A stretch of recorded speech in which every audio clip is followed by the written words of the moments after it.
Deschamps, toi aussi il faut qu'on parle. Salut les fraudes, j'espère que vous allez bien. On se retrouve pour une nouvelle vidéo débrief du match entre la Pologne et la France. Match nul, un but partout. Et encore une fois, un match décevant. Encore une fois, un match pitoyable. Encore une fois, pas d'envie des joueurs. Et encore une fois, des choix de Deschamps qui vont faire parler et des choix que je ne comprends pas. Je ne suis pas rassuré pour la suite de la compétition, mais on a pas mal de choses à dire et on va en parler. Avant ça, merci à toutes les personnes qui ont été présentes sur le live. J'ai commenté le match en live et on l'a vécu ensemble, donc merci à vous. Et merci à ceux qui prendront 2 secondes pour mettre le petit pouce bleu et le commentaire pour le référencement. Vous êtes les GOAT. Comme d'habitude, je vous laisse avec le petit sponsor de la vidéo et on part pour le débrief. Cette vidéo est sponsorisée par Displate. À l'occasion de l'Euro 2024, Displate m'a envoyé quelques-uns de leurs produits. De la gamme Foot et de la gamme Euro 2024, des posters métalliques de tous les univers. Foot, bien sûr, aux couleurs de votre nation, aux couleurs de l'Euro 2024 pour être prêt pour cette belle compétition, aux couleurs de votre club favori, comme celui-ci, pour fêter le titre du PSG, juste magnifique, et également de tous vos joueurs favoris. Mais pas seulement, puisque vous pouvez retrouver plus d'1 million d'œuvres sur display, comme des grosses licences comme Harry Potter, Marvel, Star Wars, vos séries Netflix préférées, et bien d'autres encore. Vous pouvez choisir plusieurs tailles pour vos posters métalliques, grands, moyens ou petits, selon vos goûts et selon la place que vous avez. Et tout ça expédié sous 3 à 5 jours. Mais la grande force de Displate, c'est surtout la facilité de l'installation. Fini le scotch, fini la perceuse, avec des vis pas stables comme l'OM au classement. Tu tires avec la peur. Tu tires avec la peur. Place aux aimants. Un système à coller au mur, fait pour ne pas l'abîmer et très facile d'installation. Ça vous permet de changer de poster métallique quand vous le désirez, avec la plus grande des facilités. Nice. Un système pratique d'installation, des magnifiques posters, une gamme foot exceptionnelle avec en plus toutes les grosses licences que vous pouvez imaginer. Tout ça, c'est le combo gagnant et c'est sur Displate. Avec mon lien personnalisé que vous retrouvez dans la description ou alors avec le code Yanis33, profitez de moins 33% sur toute la gamme sport. Alors il ne reste plus qu'à vous faire plaisir. Merci à Displate d'avoir sponsorisé cette vidéo et on est reparti pour le vif du sujet. On est parti pour le débrief maintenant et on va commencer déjà par dire que la composition aujourd'hui de cette équipe de France, eh ben on se pose des questions. Parce qu'on voit Bradley Barcola titulaire, c'est bien. On voit Mbappé titulaire, c'est bien. Dembélé à droite, tout ça, il n'y a pas de problème. Un milieu de terrain où par contre, première interrogation, Antoine Griezmann n'est pas là. Antoine Griezmann n'est pas là et on met Kanté limite comme un milieu relayeur avec Tchouaméni devant la défense et avec le bon vieux Adrien Rabiot au milieu de terrain. La défense, ça reste du grand classique avec Saliba, Upamecano, Koundé et avec Théo Hernandez. Mais moi déjà j'ai 2 inquiétudes quand je vois la composition de départ. C'est qu'on joue pas avec un réel numéro 9, donc on ne joue pas avec un vrai 9. Et au milieu de terrain, l'absence de Griezmann et le changement de poste de Kanté. Parce que moi j'en ai marre maintenant avec monsieur Didier Deschamps. Et là il faut le dire, à chaque fois que quelque chose se passe bien dans cette équipe de France, monsieur Didier Deschamps veut le changer. Parce que Antoine Griezmann aujourd'hui qui commence pas titulaire, apparemment c'est parce qu'il n'a plus le niveau pour jouer en tant que milieu relayeur. Et après nous on se plaint quand Griezmann joue, il est devenu nul, c'est normal qu'il sorte. Mais Griezmann joue devant, milieu de terrain, à gauche, à droite. Et après, quand il rejoue à son poste, on a du mal. On voit quand même des conférences de presse de Antoine Griezmann qui nous dit « J'essaye de m'adapter. J'essaye de m'adapter. M'adapter à quoi? Mais au choix de Deschamps. Au choix de Deschamps. Parce que Deschamps, dès qu'il y a quelque chose qui marche, ils veulent changer. Ils veulent changer. Et ça, c'est pas normal. C'est pas normal. On l'a vu aujourd'hui, encore une fois. On l'a vu avec un milieu de terrain qui était complètement à la ramasse. Complètement à la ramasse. Kanté, t'as voulu faire de lui un joueur un peu, le milieu relayeur, qui doit être derrière, devant, qui doit prendre la balle, qui doit faire créer des occasions, qui doit marquer. On avait des joueurs sur les côtés avec Dembélé, Barcola qui ramenaient de la percussion. On centrait, il n'y avait personne dans la surface. Il n'y avait personne. Même pas Mbappé, il était en dehors de la surface parce que c'est pas un 9. Parce que c'est pas un 9. Mais là, tu demandes à Kanté d'être dans la surface. Donc se comporter comme un numéro 9. Tu demandes à Kanté de presser, de faire son taf habituel. Tu demandes à Kanté de revenir derrière. Et oh, doucement. Doucement aussi. Et du coup, Kanté aujourd'hui, c'est loupé. Kanté fait pas un bon match. Parce qu'aujourd'hui, il y a eu des situations pour la France. Il a mis des mauvais ballons, etc. Il était dans le mauvais tempo, dans le mauvais timing. Et Kanté passe à côté. Est-ce que c'est le seul? Non, Rabiot a été ignoble. Rabiot a été ignoble aujourd'hui. Quel était le point fort de l'équipe de France sur le début de l'Euro? Kanté, Rabiot. Kanté devant la défense, Rabiot à côté de lui. Et ben bizarrement, comme ça marchait trop bien, on met Rabiot à gauche et on passe le bon vieux Kanté à droite. Et on met Tchouaméni devant la défense. Mais à chaque fois qu'il y a quelque chose qui va bien marcher, on va changer. On va changer en fait. Chouameni, ça a été compliqué aussi, même si ça allait après par la suite. Sa deuxième mi-temps était meilleure que la première. Mais Chouameni était laissé tout seul. Vous voulez qu'il fasse quoi, Chouameni? J'en vois beaucoup nous dire oui, Chouameni a été nul, Chouameni a été mauvais. Mais Chouameni se retrouvait avec Rabiot, Kanté très haut sur le terrain. Et lui, il était tout seul à devoir gérer toute une ligne. Il pouvait pas le faire. Il pouvait pas le faire. Donc Chouameni se comportait limite comme un défenseur central. Et la ligne de milieu était cassée derrière. Donc Chouameni a essayé de faire ce qu'il pouvait. Et moi j'ai trouvé plutôt un Chouameni assez rassurant, un Chouameni qui a fait du bien et après qui a été un petit peu moins sous pression sur la deuxième mi-temps, qui s'en est un peu mieux sorti que par rapport à la première. La première ça avait été un petit peu compliqué, sur la deuxième ça allait beaucoup mieux. Mais encore une fois, Chouameni il revient de blessure, Chouameni manque de rythme. Et là tu le mets face à un bloc qui va t'affronter, qui va rentrer, qui va venir sur toi. Il est tout seul au milieu de terrain, pas aidé, mais il est censé faire quoi? Il est censé faire quoi? Aujourd'hui le milieu n'avait pas de sens. Le milieu de terrain n'avait aucun sens. Et là j'en veux à Deschamps. J'en veux à Deschamps. Parce qu'il y a des changements qui auraient dû être faits à la mi-temps. Au lieu de nous faire des changements, de faire sortir Rabiot pour entrer Kamavinga, qui est pas bon lui aussi avec l'équipe de France. On peut dire ce qu'on veut, mais Kamavinga n'est pas bon avec l'équipe de France. Au lieu de nous faire des changements un peu connus pour nous faire du bien, parce que c'est un match important, pour éviter de se retrouver sur le côté gauche du tableau et pour aller côté droit pour terminer premier, non, on avait juste à gagner pour être premier. Et ce match-là, tu le gagnes pas contre une équipe de Pologne qui n'a plus rien à jouer, qui est déjà éliminée. Même ça, t'es pas capable de le gagner. Moi, sur le début de match, je sens une équipe qui a peur, des milieux de terrain qui veulent pas monter. Parce que moi, faut m'expliquer pourquoi Deschamps nous dit en conférence de presse, j'ai voulu mettre une équipe pour jouer rapidement, pour aller vite, pour utiliser la vitesse, pour contrer le fait du gabarit de leurs défenseurs. D'accord, Deschamps. Mais dans ce cas-là, pourquoi on joue pas en transition rapide?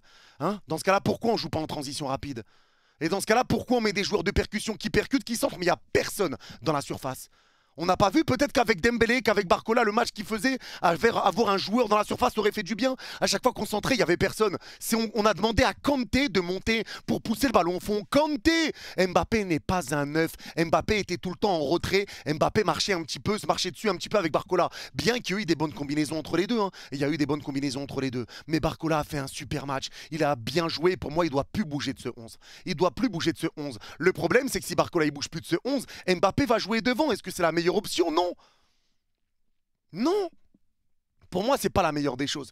C'est pas la meilleure des choses. Parce que pour moi, c'est important d'avoir quand même un vrai numéro 9 dans cette équipe. Et aujourd'hui, on a senti qu'il manquait un numéro 9. Parce qu'aujourd'hui, on a voulu jouer avec la vitesse. Au final, on n'a jamais pu exploiter la vitesse. Parce qu'encore une fois, on change des choses dans la composition. Il y a des joueurs qui sont pas à leur poste. Donc, on a du mal à se trouver. Donc, on peut pas aller vite. Donc, on peut pas jouer en transition rapide. Donc, mettre de la vitesse devant, ça sert à rien. Parce que tu as affronté un bloc bas. Ils étaient bas les Polonais, t'as pas réussi à ressortir le ballon. Dans tous les cas, t'arrivais pas à les prendre en contre. T'as pas été hyper dangereux. Toutes nos situations sont arrivées sur des attaques placées, sur des bons dribbles de Dembélé, sur des bons dribbles de Barcola. C'est tout, c'est tout. Et encore une fois, t'as toujours pas marqué dans le jeu. Et on se pose pas de questions. Toujours pas de but dans le jeu. Un but contre son camp, un penalty. Moi je comprends pas les gars, moi je comprends pas, il y a des changements qui auraient dû être faits. Un Giroud aurait dû rentrer, Rabiot aurait dû sortir à la mi-temps. Et ça il le faisait avant Deschamps. Il le faisait en 2018 quand un joueur était mauvais, Deschamps le sortait. Maintenant il reste sur le terrain, mais il faut arrêter. Il faut arrêter, il y a quand même une satisfaction avec Kanté devant la défense. Tu veux encore bouger pour sortir Griezmann, mais doucement. De la stabilité, c'est ça qu'il faut. Pourquoi enlever les choses qui fonctionnent pour mettre des choses où on ne sait pas ce que ça va donner? Mais pourquoi faire ça? Kanté, Rabiot ensemble, c'était une satisfaction. Pourquoi on change? Pourquoi on change? Je comprends pas. Et encore une fois, même sur le côté aujourd'hui, j'ai pas vu un Dembélé qui est venu aider Koundé. Et bizarrement, encore une fois, avec la conférence de presse, on a compris bien évidemment. Mais aujourd'hui, c'était un Dembélé qui devait rester devant et pas venir aider Koundé. Résultat des courses, Koundé s'est quand même fait mélanger plus d'une fois. Le point fort de notre défense aussi, c'est quand Dembélé vient aider Koundé, qui décroche pour venir l'aider. Il l'a fait quand on avait ouvert le score. Mais après, bon, on prend ce but également sur penalty. Mais Dembélé revient normalement aider Koundé. Pourquoi il le faisait pas aujourd'hui? Mais c'est encore une fois une consigne claquée. C'est encore une fois une consigne de merde de Didier Deschamps. Et ça, c'est une réalité. Et maintenant, les gars, je vais pas encore une fois cracher sur tout ce que Deschamps a fait, hein, bien sûr. Hein. On n'oublie pas d'où on revient avec l'autre détraqué de Domenech, avec sa demande en mariage sur Estelle, et bla et bla. On sait d'où on revient. On sait d'où on revient. Mais à un moment donné, il faut aussi être responsable. Il faut aussi être responsable et essayer de mettre en place une équipe qui se connaît, une équipe qui tourne bien. Moi, ça m'énerve. Les choix de Deschamps aujourd'hui m'énervent. Ça vient à me saouler. Tu mets pas Barcola quand Mbappé est pas là, tu mets Barcola quand Mbappé est là. Les deux se marchent un petit peu dessus sur le côté. Mbappé n'est pas un vrai neuf. Dans ce match-là, tu as besoin d'un neuf. Le milieu de terrain était complètement disloqué, dispatché. Comme je l'ai dit en live tout à l'heure, normalement le milieu de terrain de la France, c'est l'œil, la bouche, l'œil. Ça veut dire le milieu de terrain, les deux au-dessus et le milieu défensif. Sauf que là, sur le terrain, on s'est retrouvé comme ça. Et bah tu veux faire quoi? Et bah tu veux faire quoi? À un moment donné, moi, faut m'expliquer. C'est quoi le but? Pourquoi on change pas? Pourquoi on bouge pas Rabiot, etc. La défense, encore une fois, a été solide et vraiment masterclass de Saliba. Masterclass de Saliba, masterclass de la part de Bradley Barcola. Je le répète encore, Barcola doit plus sortir du 11 et Saliba, je l'ai trouvé vraiment, vraiment bon. Moi, par contre, c'est Upamecano que j'ai senti un peu moins serein, mais la défense, pour moi, a été solide. Théo Hernandez, Koundé, Mia qui s'est fait manger un peu de temps en temps parce que pas aidé par Dembélé. Mais en tout cas, j'ai trouvé un Koundé pas mauvais aujourd'hui, un Upamecano pas mauvais aujourd'hui, mais peut-être pas hyper rassurant, un Saliba très bon et j'ai trouvé un Théo Hernandez bon également. C'est vrai que dans le jeu offensif, ça a été un petit peu, il a fait quelques erreurs de temps en temps, c'est pas le meilleur Théo Hernandez qu'on ait vu, mais en tout cas ça a été une bonne défense encore une fois de l'équipe de France. Et je le répète, si on se dit que la défense a été très bonne, c'est qu'il y a encore une fois un problème.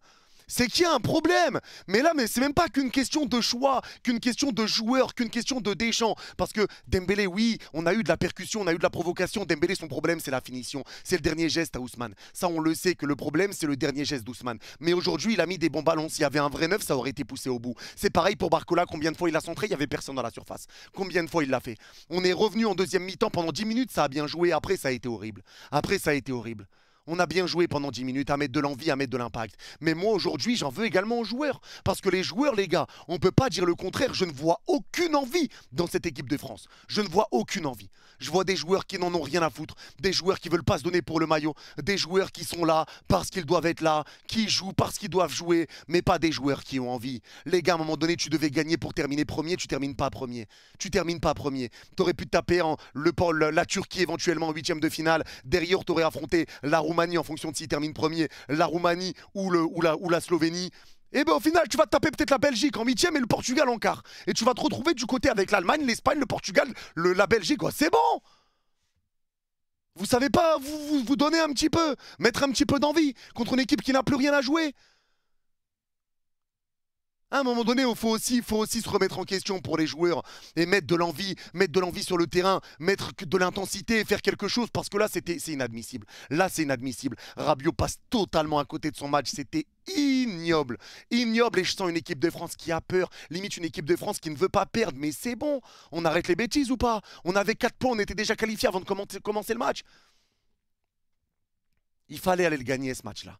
Il fallait aller le gagner et on l'a laissé passer. On l'a laissé passer encore une fois à cause de mauvais choix. À cause de mauvais choix et sur les changements encore une fois parce que j'ai parlé de l'entrée de Camavinga à la place de Rabiot tout en sachant que Camavinga n'est pas pour moi le meilleur joueur avec l'équipe de France. On sait qu'il a du mal. Tchouaméni, je peux comprendre, il n'avait pas été aidé. Mais derrière, on fait sortir le bon vieux Barcola pour entrer Olivier Giroud et mettre Mbappé à gauche. Les gars, moi, encore une fois, alors là, je sais que tout le monde ne sera pas d'accord, mais moi, Mbappé, c'est lui que je sors. C'est lui que j'aurais sorti. Mbappé fait pas un mauvais match aujourd'hui. Il fait pas un mauvais match. Mais il fait pas un match de numéro 9 et il fait pas une top performance non plus. Pour moi, c'est une performance entre les deux pour Mbappé. C'est une performance entre les deux. Il nous a remis encore une fois une frappe sur une passe en retrait. Il nous a remis une frappe. J'ai revu l'action contre Neuer en finale de Ligue des Champions. Une frappe qui va être sur le gardien, toute molle. Il y a eu du mieux pour Mbappé. C'est pour moi son meilleur match avec la France là pour l'instant sur l'Euro. Après, il n'y en a pas eu 10 000. Il n'y en a pas eu 10 000. Mais il y a quand même des problèmes. Il y a quand même des problèmes. Et là, aujourd'hui, c'est Barcola qu'il fallait laisser sur le terrain. Barcola faisait une bonne performance. Il faisait un bon match. Il récupérait des ballons. Il pressait. Il venait aider défensivement. Il était dangereux offensivement. Et il percutait. Il faisait tout. Barcola ne doit plus bouger de cette équipe. Il doit plus bouger. Le problème, c'est que s'il bouge pas avec Mbappé devant, ça peut marcher. Comme des fois, ça peut nous poser problème. Des fois, ça peut ou ça pourra nous poser problème. Et ça, c'est une réalité. Aujourd'hui, un vrai neuf aurait fait du bien parce qu'on n'a pas réussi à jouer à la vitesse. Le problème de Deschamps, c'est qu'il essaye de mettre des choses en place, mais avec des joueurs qui changent, des positions qui changent. Donc, on ne peut pas jouer en transition rapide. Si tu laisses Kanté devant la défense, on sait où il est. S'il y a Griezmann, on sait où il est. Mais là, à force de changer, des choses qui vont bien, des duos qui s'entendent bien, des trucs qui fonctionnent bien, comme Dembélé qui vient des Koundé, Rabiot avec Kanté, et ben forcément, tu perds derrière. Tu perds derrière. Tu perds parce que là, si jamais tu fais pas de changement, les joueurs savent où se trouver. Là, j'ai l'impression qu'on est sur une équipe de France qui se découvre sur le terrain. C'est ignoble. Les 3 matchs ne sont pas bons, les 3 matchs ne sont pas rassurants. T'es qualifié, t'es deuxième, hein. Mais en tout cas, moi, je ne suis pas rassuré. Je suis pas rassuré. Les matchs ne sont pas bons. Les matchs sont vraiment ignobles, comme l'Angleterre, mais c'est vraiment ignoble. Et là, il faut se remettre en question. Là, il faut se remettre en question parce que pour l'équipe de France, c'est pas normal de jouer comme ça. On dirait que les joueurs se connaissent pas, on dirait que les joueurs se découvrent et ça, c'est à cause, encore une fois, des changements. C'est à cause des changements de poste, etc. Mais les joueurs à leur poste, fais jouer les joueurs qui doivent jouer à leur poste et ceux qui s'entendent bien et ceux qui sont déjà à l'aise avec l'équipe de France. Moi là ça m'énerve, moi ce match-là m'énerve, les choix de Deschamps m'énervent encore une fois et on est obligé de faire avec. On est obligé de faire avec, maintenant moi Barcola je l'aurais laissé titulaire, j'aurais rentré Olivier Giroud à la place d'Mbappé, maintenant il a voulu sortir Mbappé et je comprends que Mbappé ça soit dur de le sortir ou autre, dites-moi vous ce que vous aurez fait, mais j'aurais sorti le bon vieux Mbappé. En tout cas Dembélé aujourd'hui c'est lui qui vient provoquer le penalty, encore une fois ça a provoqué, ça a ramené de la vitesse, ça a ramené du danger, il a essayé de jouer, il a eu du déchet bien évidemment, sa deuxième mi-temps est bien meilleure que la première, mais en tout cas Dembélé aujourd'hui a essayé de provoquer, mais ce qui manque, c'est son dernier geste. Ce qui manque, c'est le dernier geste, mais maintenant, il faut parler français, les gars, pour tous ceux qui vont tomber sur Dembélé, etc. Bon, Barcola a été très bon, mais pour tous ceux qui vont tomber sur Dembélé, il n'est pas aidé. Il n'est pas aidé. Quand il centrait, il n'y avait personne dans la surface. Je le répète. Et au bout d'un moment, au bout de 2-3 centres, c'est Kanté qui était là au premier poteau. C'est quand même incroyable. Mbappé est en dehors de la surface. Mais si tu joues neuf, comporte-toi aussi un minimum comme un neuf. Va dans la surface. Il y a Barcola à gauche. Pourquoi tu le marches dessus? Pour lui donner la balle et refaire des zigzags et enrouler de 50 mètres. Ou garder la balle et repartir en retrait. Ça sert à quoi? Va! Montez un peu et montez, arrêtez d'avoir peur. On l'a fait pendant 10 minutes en deuxième. Et moi, c'est ça qui m'énerve. Ça, c'est ça qui m'énerve. Parce que Dembélé, aujourd'hui, n'a pas été aidé. Et ça, c'est une réalité. Dembélé n'a pas été aidé. On était avec une attaque, encore une fois, qui a eu du mal. Un milieu de terrain qui était totalement dispatché. Et c'est pour ça aussi. C'est pour ça. Et tout ça est lié à Deschamps, tout ça est lié au choix, à l'envie des joueurs également. Moi là, j'en veux à Deschamps. Il va falloir qu'il rectifie les choses parce que vraiment, ça commence à devenir assez inquiétant, assez grave pour moi. Ça commence à devenir assez grave. Et pour la suite, je suis assez inquiet, surtout que maintenant, on est du côté du groupe de la mort. On termine deuxième derrière l'Autriche. Et ben, à voir ce qui se passera parce que là, il y a un monde où on prend la Belgique déjà en huitième de finale. Tout dépend de ce qui se passera demain pour eux. Et derrière, là, le Portugal en quart de finale si tu passes. Et si tu passes l'Allemagne ou l'Espagne. Et après, ben voilà. Donc là, on n'est pas sur le tableau le plus facile. Donc maintenant, il va falloir réagir, montrer qu'on est une équipe à réaction, que Deschamps est capable de reconnaître ses erreurs aussi et de repartir un peu sur du basique. Parce que pour moi, l'absence de Griezmann s'est fait vraiment, vraiment ressentir aujourd'hui. Et il faut juste arrêter de remettre Griezmann dans des postes qui ne sont plus les siens, en tout cas devant, à gauche, etc. On n'a pas besoin. On a besoin d'un Griezmann en tant que relayeur. Quand tu es devant la défense, Griezmann qui fait le liant entre la défense et l'attaque, avec un Mbappé ou un Barcola côté gauche, Dembélé à droite, etc. Même si c'est Barcola Mbappé devant, il y a des matchs où ça passera. Il y a des matchs où ça passera. Mais sur ce match-là, je pense qu'il aurait dû se rendre compte bien avant que ça ne marchait pas, que ça allait pas. Il a fait quand même un changement assez tôt, mais pour moi, il sort la mauvaise personne. Donc là, encore une fois, totalement déçu de Didier Deschamps, totalement déçu de cette équipe de France et de l'envie que montrent les joueurs, parce que je vois pas énormément d'envie. Et c'est ça aussi qui me dégoûte fortement. Maintenant, ça va être à nous de réagir. En tout cas, dites-moi en commentaire, les gars, si vous êtes d'accord, pas d'accord avec moi, selon certaines choses. Je verrai tout ça et on verra sur quoi vous n'êtes pas d'accord ou d'accord. En tout cas, merci à vous d'avoir suivi ce débrief. J'ai hâte des huitièmes de finale et j'espère qu'on fera une bien meilleure performance que ce qu'on a fait aujourd'hui et dans cette phase de poule qui a été vraiment, vraiment décevante. C'est la première fois depuis très longtemps qu'on fait deuxième dans une phase, dans une compétition comme ça. Donc, il va falloir quand même rectifier les choses qui ne vont pas et j'espère que ça sera fait. Pour ceux qui ont regardé ce débrief jusqu'à la fin, n'hésitez pas à mettre masque en commentaire et je comprendrai que vous l'aurez vu jusqu'à la fin. Prenez soin de vous, vous êtes les gouts et malgré tout, allez les bleus. Bye bye.